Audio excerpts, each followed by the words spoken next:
What's going on, guys? Welcome along to my new series, Thoughts, and in this video I'm going to be discussing the ever infamous Super Nicholas Bendter. Now this guy, do I really need to say quite what the problem is, and does he have a future at Arsenal? Well, I'll let you decide that one, but I think we all know the answer to this one.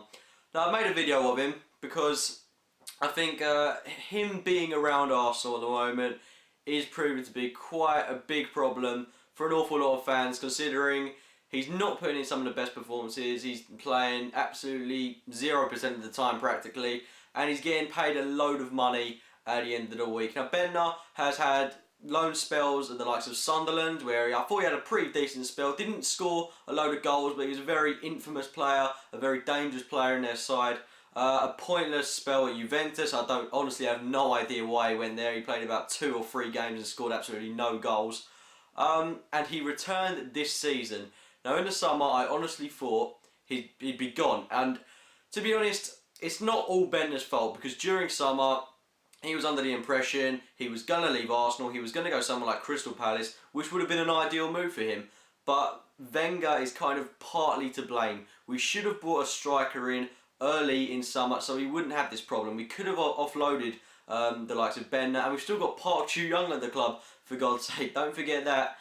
We could have offloaded these kind of players because we'd have a decent backup striker, which is something we don't have now. We have Nicholas Bendter, who doesn't want to be at Arsenal Football Club. He'd have happily been at something like Crystal Palace and gone his merry old way, but instead Wenger recalled him.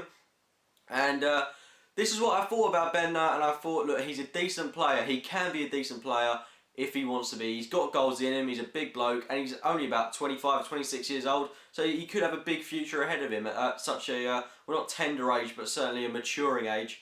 And he comes out with this massive statement saying, I want to be at this club, I want to do all I can for the club, I've turned my attitude around, I've had a kid, now that changed an awful lot of things. I think, yeah, maybe his attitude really has changed. Maybe he could be a decent backup striker for the club.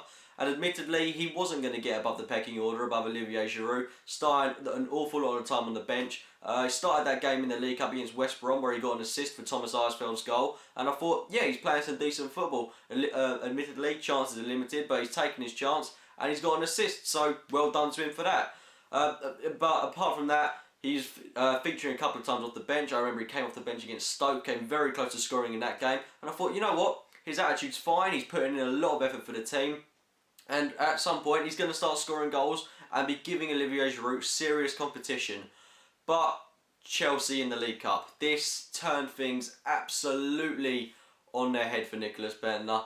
From the first whistle to the final whistle, he was non-existent, absolutely non-existent in that game. He was so quiet, and the lack of confidence was so obvious. The minute the ball came to him in the box, he'd pass it straight away, and he was clueless in that game. He didn't want to shoot. He was extremely tame, and it was laughable how poorly he played in that game.